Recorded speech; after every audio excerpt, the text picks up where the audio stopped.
Greetings, everyone. Welcome and thank you for joining the Responsible Business, Diversity and Inclusion Workplace Breakout Session. My name is Megan Spate of Project Management Institute, based right outside of Philadelphia in the United States.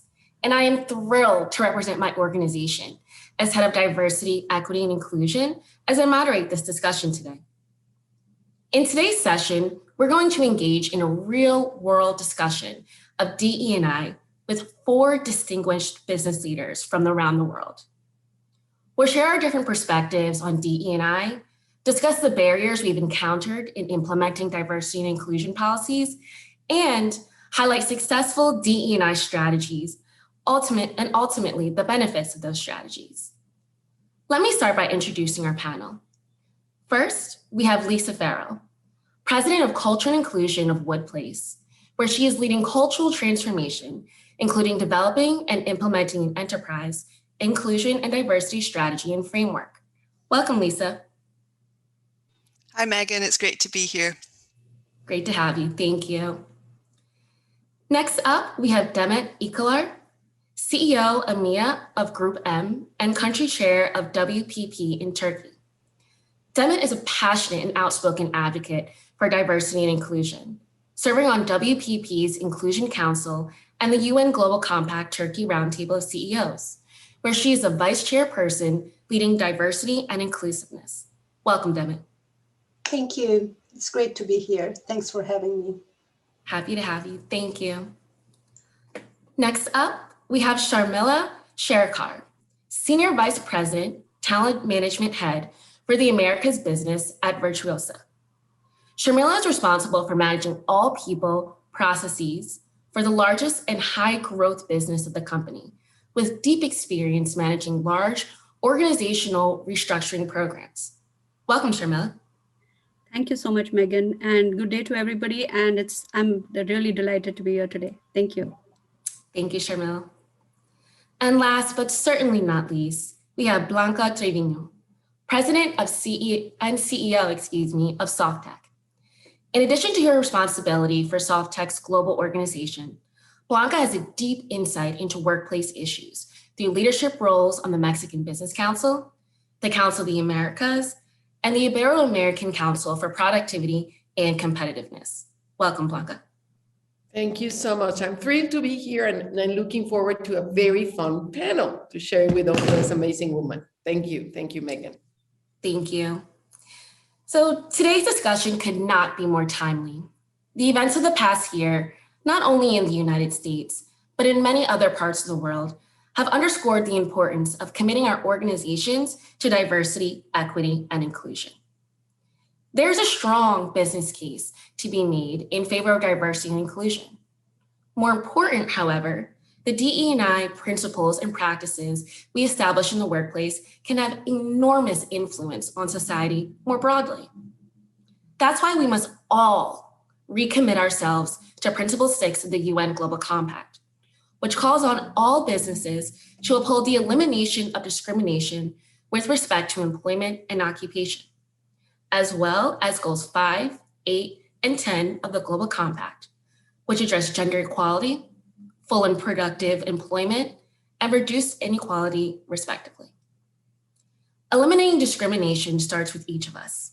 We must address our own unconscious bias, lay out clear DE&I policies for our teams, and provide the training and capacity building that allow all of our organizations to thrive in a highly competitive global environment. So let's begin. I'd like to start with the question from each of our panelists. What does workplace diversity and inclusion mean to you in your local context? Lisa, can you kick us off? Absolutely. Thank you, Megan. First of all, what I'd probably like to say is that I genuinely feel that I've got the best job in my company.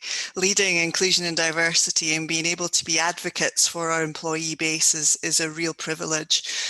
I would say inclusion and diversity for us is fundamental to the cultural transformation that Wood is going through. We are a listed company in the UK, so naturally we have a pretty detailed governance structure to operate within, and expectations are set for us. However, our approach is truly global. As a business, our employee base co-created our vision, values and behaviours, and central to that work was the desire to create the best working environment, and that environment has to work for everyone. And it really had to really create a place where everyone felt like they belong. So inclusion and diversity, and I flip those words purposefully, it's actually something that we decided to do within Wood, because we wanted to put a real emphasis on inclusion being about everyone feeling like they belonged, and diversity was something that we would absolutely tackle from a representation perspective, but inclusion and belonging was really important to us. So it's fully embedded within our sustainability approach, and we've committed to 2 goals. One is to achieve improved gender balance within our senior leadership roles by 2030. We want to improve that to at least 40%. And the other is to educate and inspire 100% of our employees to be inclusive every day. So we aim to complete that by the year end. And all of that is underpinned by our strategy. So we have a framework with 5 key pillars. The first one is really around leadership and allies, recognizing that it takes all of us to drive inclusion and diversity within our business. The next is around culture and inclusion. So we recognise that we have to focus on structural inclusion, looking at our policies and processes, and behavioural inclusion, so looking at that mindset and behaviour shift. We have a really strong employee network base with over 6,500 people involved, and then also looking at our employee life cycle. How we recruit, how we retain, how we develop is really fundamental to our approach. And finally, that measurement and evaluation is fundamental. So those targets that I've explained, but also looking at it through the lens of our employee engagement scores and what a diverse representation might look like and feel like for our employees. Thank you, Lisa. I couldn't agree more that you have to create that inclusive environment and really put people first. So thank you for sharing. Demet, would you care to chime in next on your thoughts on the question? Of course. Megan, I have both hats in my company, actually. The one that I do, the local job, overseeing all WPP operations in Turkey. But since last year, I also took the regional role where I lead the biggest region in our organization, Europe, Middle East, and Africa. So while managing diversity across countries, I feel the need to understand how different countries conceptualize diversity, taking into account how the social, legal, and political environment of a country might change the way efforts need to be implemented in that country. So our parent company, WPP, allows each region to define their own diversity and inclusion initiatives, respecting cultural differences and local needs at the same time. So I am a member, and I'm proud of being a member of WPP's new Inclusion Council, and we are all responsible to cascade the global approach and also voice the regional distinctive needs. So the latest global gender report of World Economic Forum, which has been measuring the extent of gender-based gaps since 2006, it anticipates that the overall global gender gap will close in 99 and a half years on average. So across these 107 countries. What does it mean for us? The average score in the Middle East and North Africa is 60.5%, where the score in European countries, for example, is between 70 to 80 almost. So at the current pace, gender gaps can potentially be closed in 54 years in Western Europe. But if you look at the Middle East region, a little bit to our region, it will take 140 years. So as these numbers evidently show, and I'm a passionate and outspoken advocate for gender equality in Turkey, I initially focused on this matter starting my sustainability journey. And there is also one more angle. As WPP Group, we operate in creative and communication industries where more than half of the employees are millennials. So we do work with different generations.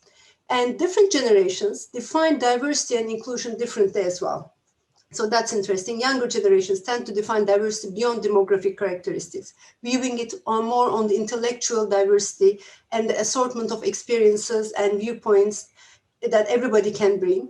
So while older generations typically define diversity along more traditional measures like gender, age, or race. So beside my professional hat, so I'm also working with, I'm part of the UN Global Compact Turkey and leading the Diversity Inclusion Committee. We're focusing on how to define the areas of priority, which are like human rights for LGBTQ plus individuals at work, inclusion of persons with disabilities. For example, those underprivileged group are still a big issue in our country, for example. So secure employment and social integration of the refugees. We have around like 5 million of Syrian refugees living in Turkey. So we are also dealing with this group as a priority. We've created a practical document that serves as a guideline for the business world, translates intellectual know-how into practical steps as well. And at the end of this guideline, there is a checklist which can help other companies to make a self-assessment. I think this is valuable. The list refers to these three groups and have been established by being inspired by the gender gap analysis tool as well. So it's recommended that companies use this checklist as they need to identify areas of improvement. So it's not only the big companies, because again, I mean, Turkey is a very diverse country. So maybe big companies, global companies do what they have to do and they know how to do it. But our responsibility is also embrace the companies coming from the rural part of the country, from Anatolia, and also educate them, guide them, and inspire them. Excellent. Thank you very much for that response, Demet. As a identified millennial, I certainly understand a lot of that intersectionality of defining diversity is more than just one thing. So I certainly hear you when you bring up that point as well. So thank you. Sharmila, you are next. Would you mind sharing your thoughts as well, please? Sure, certainly, Megan. And really great insights from both Lisa as well as Demet. I think I'm going to focus a little bit on the local context as in the geographic context, really. While Virtusa's business is largely focused on the Americas and Europe regions, the workforce contributing to this business is primarily focused in our destinations of Sri Lanka and in India. Both these South Asian regions, as we know, are in transitional phases of their cultural advancements at this point, where certain limitations and biases of culture and tradition are slowly being corrected as the globalization of these economies is driving societal progress there. As a responsible corporate, Virtusa also has one of the primary challenges of maintaining the workplace best practices in the US, in the Americas region, as well as in Europe, consistently in some of these developing geographies as well. We've seen, in particular, in both India and Sri Lanka, that there is a lapse in workplace participation of women. And I actually wanted to call out some interesting data points here. While 90.4% of women in Sri Lanka versus 88% men engage in secondary education, and 23.4% women versus 16% men engage in tertiary education, only 38.2% of the women participate in the workforce versus 77.1% men. So as Demet was also referring to, the gender gap, I think that certainly exists in a fairly substantial way. And also, I think it might be widening in some regions. And as Demet called out, it will take at least 140 years to bridge this gender gap. The IT industry, which is also our context, Virtusa's context, is also significantly male-dominated at this point of time. And I think we really need to see increased representation of women in both leadership roles as well as in technology roles. Having said that, obviously the pandemic and the recent events have influenced and changed the ways of working, certainly, as well as the importance that diversity and inclusion has in the globe at this point of time. And also social media has enhanced awareness, and these changes for the better are slowly, I think, becoming evident in these regions as well, Megan. Thank you for that, Sharmila. I really agree with you and Demet about, this gender gap issue. I know that I've seen there has been an exodus of women leaving the workplace due to the pandemic specifically, and there are other reasons as well, but it'll be interesting to see what can be done to really close that gap in the future. And hopefully we don't have to wait as long as the data and predictions show to make that happen. I'd love for more organizations to band together to be proactive in this. I think that's what will really help and make the difference to see those results we want. So thank you for that. Blanca, would you also please share your thoughts on this question? Yes, thank you. And again, when you're the last one to speak, you cannot miss saying how much I agree with each and every one. And I like what Lisa mentioned. We should start with inclusion. We are a service company, so you can imagine that the most important challenge that we have is to attract talent. And do not forget that talent has no gender, no nationality, no sexual preference. It's just talent. So it really, when you ask about what it means for us, and do not forget that we're a global company. So in a certain way, we see what some of you mentioned about how different it can be in each of the regions. But at the end of the day, it means recognizing that the human being, and therefore talent, is diverse by nature. So it is essential to ensure that each business practice is adapted to that diversity, and thus ensure fair treatment and opportunities for all, and give your company that opportunity as well to bring that talent. But it means, and I think you started that way, Megan, it means to break social paradigms or biases. As a company, we need to make progress on inclusion issues taken into account, but also despite the social, political, and economic context of our location. And it is different. In many cases, there are huge advances in gender gap. But we need not just gender. I think that's more recognized, and you see different initiatives in different countries. But there are other things about diversity. In this journey, we learned that it is not only about promoting inclusion internally, but also externally. At the end, those people in the community today may be your potential customers or your supplier, or even much more important, your employees of tomorrow. So in some way, they have or we have an impact on your business. It is better to start now promoting those values of inclusion, and again, inclusion, that would like to identify your value chains. You mentioned that it makes business sense, but it is also something that it's needed.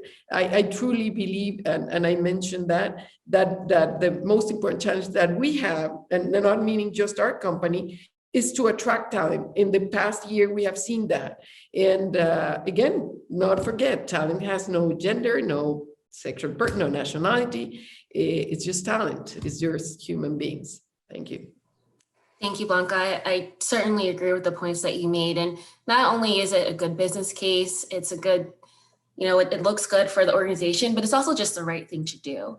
And I think as more and more organizations kind of, I don't want to say wake up, but realize that, yes, this is a really good thing to do. Again, we'll continue to see that progress moving forward. So thank you. Moving on to our next question for the group. We all know that, with change, there does come some resistance. So I'd like for you all to share, where have you experienced resistance to implement and expand actions to address diversity and inclusion in the workplace? Sharmila, would you please care to start us out? Megan, again, I think for at least in my context and also just overall Virtusa's context, as I said, most of our team members are really situated in the Southeast Asian geographies, and again, the Indian IT workforce actually constitutes 34% of women, which is higher than the global average. But the sad part of it is that many of them exit within the first 5 years on the job, and Sri Lanka also shows the same trend. And I think this trend can be largely attributed to the gender role imposed on women. So I think there is the first resistance that sometimes we encounter. The gender role imposed on women in Southeast Asian cultures, it makes it a challenge for them to retain their careers with mounting pressure on the home front. Societies here have tended to be largely patriarchal and hierarchical. And but at the same time, through decades and through generations, there have been some really strong women leaders in both nations. who've paved the way to increasing awareness. And one cannot forget that both these nations have actually had women prime ministers and presidents, and as well as leaders in sports and in corporate world. But I think this overarching kind of gender role imposition does kind of come across as a resistance, unfortunately. The second thing is the unconscious gender bias. I think that, um, you know, however much that we may deny that it actually exists right now in many workplaces, it is there. It is subtly there. And I think it's probably more evident in the corporate world, but I think it exists in almost all of the fields. However, workplace being our context, I think that's one area that we've really encountered as an issue. And I think that that's one area that we really should be working on through very strong corporate training and messaging, Megan. Thank you, Sharmila, for sharing that. Blanca, you are not last this time. Would you care? That's good. No, and it's not bad to be the last one. Do not misunderstand me about that. But I want to say that more than resistance, we face challenges, and that we have constantly faced. That is, again, not resistance, but challenges. But do not forget that it is part of the diversity of thought. Again, diversity has so many different meanings, and thought is one of them, and between countries and business areas. As a multinational company, and I think I mentioned this in the past question, the first challenge we faced was the diversity of understanding what inclusion means across countries, and I think they mentioned this too. On the same note, the identifying and define what actions towards that inclusion of vulnerable groups, it is different, and we have to identify those things. Another challenge that we face, again, in the difference in thinking about which ones are the best strategies, you'll be surprised that sometimes it is easier, and I think you mentioned in India, or it's easier in the Americas to do something, but it will not make sense, or that's not the best strategy to implement in different countries. So understanding that difference is also important in order to implement the right strategies. In our experience, the inclusion of people, for example, with disabilities, is promoted with great vigor in Latin America, but not necessarily in other countries. But along the way, we have seen that each country and culture have their own inclusion priorities. Again, gender is every time it's there, but we have to understand that there are many other things related to diversity.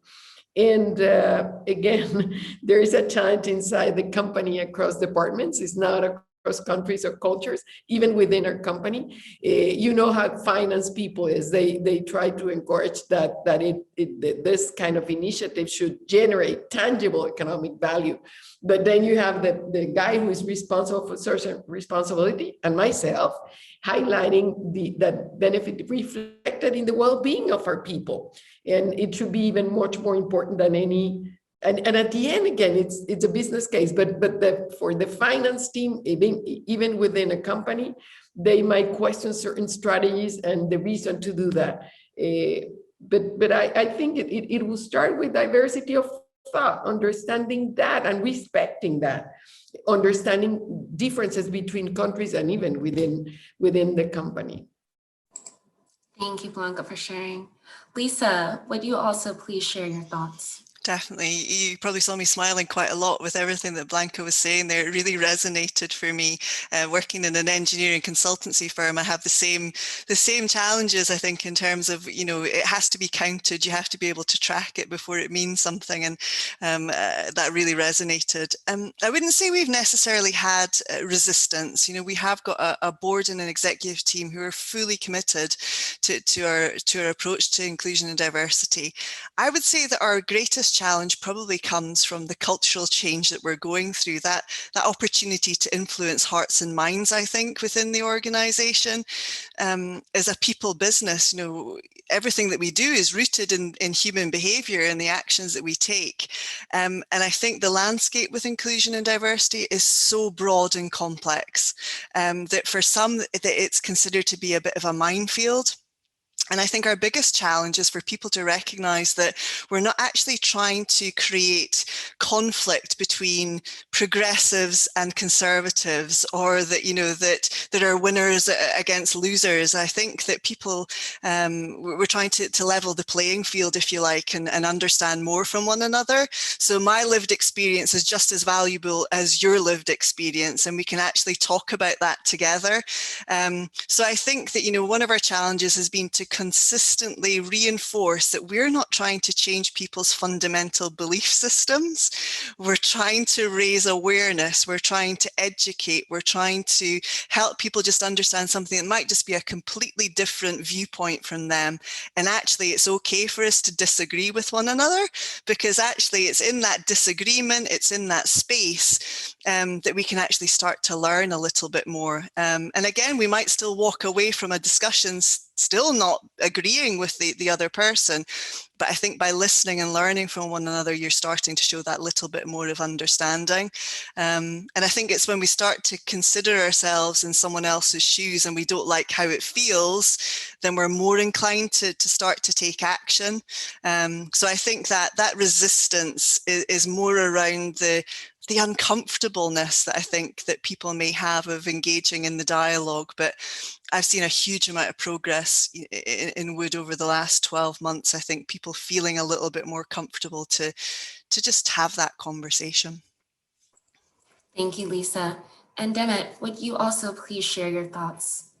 Actually, I totally agree with all our panelists here. So they brought a different perspective, but I just want to add on a little bit, or building on what Lisa just said, because actually we are in service business as well. We are a big communication global company on a global scale, and our biggest asset is definitely people.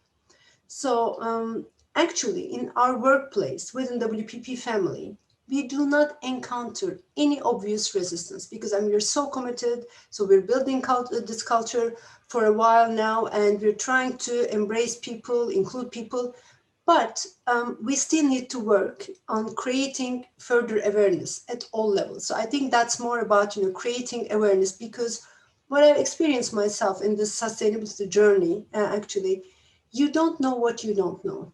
Sometimes you just need to be aware of some things so that you can act on them.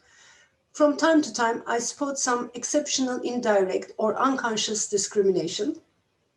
That's mostly because we don't know again, such as postponing the promotion of a person who is on a maternity leave. Once I noticed people making decisions about the needs of different identities, but not including them in the decision-making process. I think that's also wrong.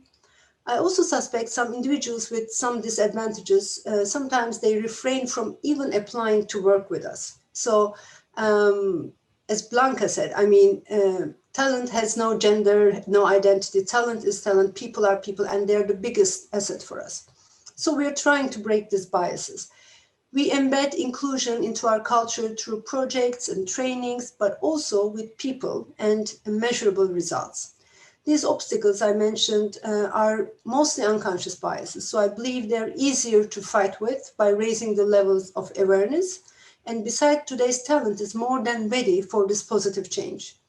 The generations that, as we just talked about, you are also representing the generation. So they're more open and they're more willing. The new workforce is looking for organizations that go beyond just addressing diversity and inclusion through principles and trainings.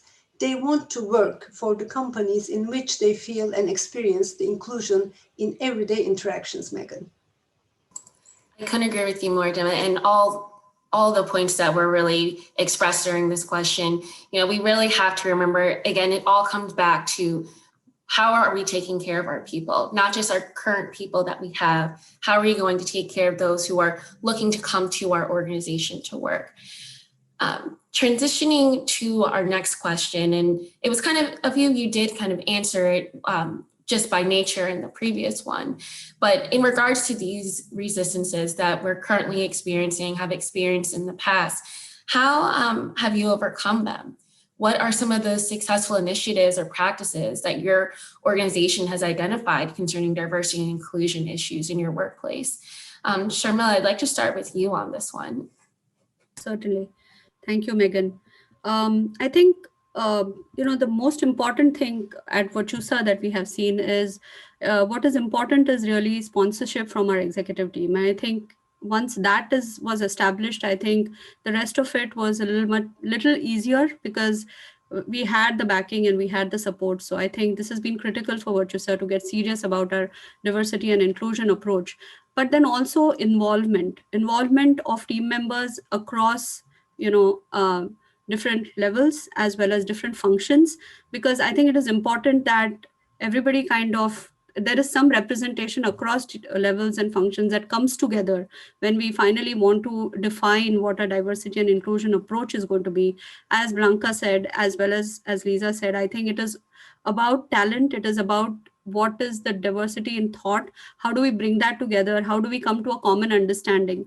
So I think bringing people together across functions, across levels, as well as our senior management team, I think that helped really to cement to a large extent what our approach to diversity has been. But then, of course, there are also many other initiatives that we really put in place to promote this. And one of the initiatives that I really wanted to call out today was the Women of Virtusa. This is a group of women leaders in all of our geographies, almost all of our geographies. And we call it the Women of Virtusa because this is a group that we started to increase women representation in leadership positions, as well as to retain our best women talent. So the Women of Virtusa actually meets very regularly, and they have put together several programs, whether it is in upskilling and development, whether it is mentorship and career coaching, both at a personal level as well as at a group level.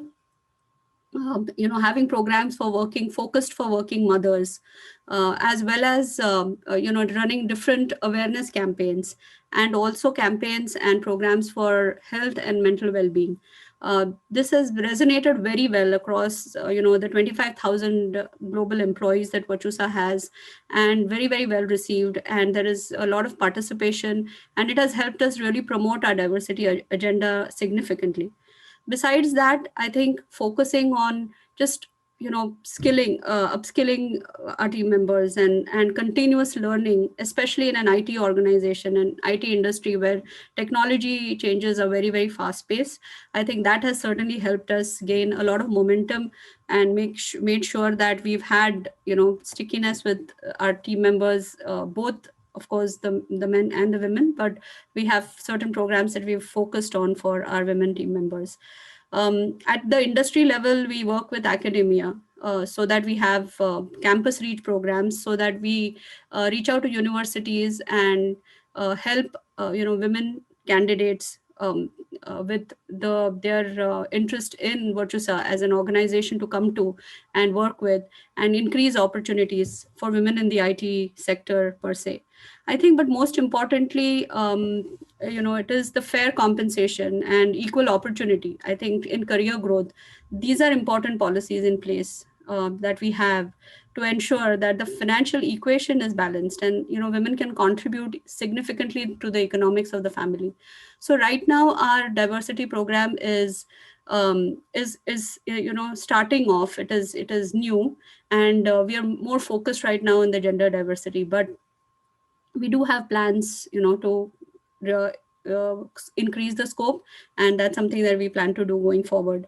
In the Americas region as well, we've worked very closely and been supporting organizations such as the New York chapter of STEM Goes Red initiative of the American Heart Association, Black Girls Code, and several such organizations that we work closely with and support in many of their programs. I think many of these initiatives have really helped us drive our diversity agenda, Megan. That's wonderful. It's really encouraging to hear all that you're doing and providing for your staff and colleagues to really get engaged and give them something to do so they can feel a part of that growth. That's really wonderful to hear. Thank you for sharing, Sharmila. Lisa, I'd love to hear more about what your organization is doing. Yeah, no, definitely. Thank you. So I think I mentioned earlier the strategic framework that we've got. And one of the key things in launching that was to make sure that it was a cross-business approach, that it wasn't being seen as only an HR initiative. That was really important to us, recognizing that there were some key stakeholders across our supply chain teams, across business development, and very much our operational teams in the engineering project space. So I think that's been key to making things work for for us. But the other thing that I think that has worked really well for us is that we've recently launched something called Myriad, and I have to give full kudos to Sami Ben Ali, my colleague who came up with this. It's my role in inclusion and diversity. We wanted to put that individual accountability to all of our employees, say, look, you know, the change will come when you make your actions known to everybody, because it will take all of us. You know, the strategic part is really, really important, but the change will come from each individual action. So we really want it to be around educating ourselves and others, and putting that empathy into place so that we can engage in some really illuminating conversations. So since last year, we have been holding conscious inclusion webinars, and really that is an hour that we bring people together from all over the different parts of our organization. And we talk about what inclusion means to each of us. There's thought-provoking content, but it's a dialogue. And there's been some spiky conversations, you know, there's been disagreement. But actually that's been beautiful at the same time, because we've all learned from one another. And I guess the other thing that I would point to is that, you know, May 25th, a significant date, you know, it was George Floyd's anniversary of his murder, but it also marked a year of progress for us within Wood, because race and ethnicity in particular wasn't a topic that we were comfortable with. You know, we weren't comfortable to have that conversation. A year on, we're in a much stronger position. People are willing to embrace the uncomfortableness, if that's even a word. They are willing to share their lived experience, and I think that's been really great to see. And then there are tangible actions coming out of the back of that we're incredibly proud of. In the UK, we're working with the Association for Black Engineers and Minority Engineers, and in the US, we have started a partnership with the Atlanta University Center Consortium, which again has enabled us to provide scholarships and internships. So these again are the tangible actions that we're starting to see as a result of our strategic framework, but we're just getting started, I suppose, is one way of characterizing it. We've all got a long way to go. Thank you for sharing that, Lisa. I certainly agree with you. A lot of organizations were able to, you know, establish programs long before the start of last year with the, you know, the murder of George Floyd, which recently celebrated the 1-year anniversary of that. But I think to see this catalyst of change throughout the globe, around the globe, I should say, excuse me, that people really do want to make a difference and people really do want to push these initiatives forward, I think is really wonderful and beautiful to see. So thank you for sharing, for going through all of that, Lisa. Demet, would you also please share how your organization has overcome these resistances? You spoke a little bit about it before as well, but I'd like to hear a little bit more. Of course.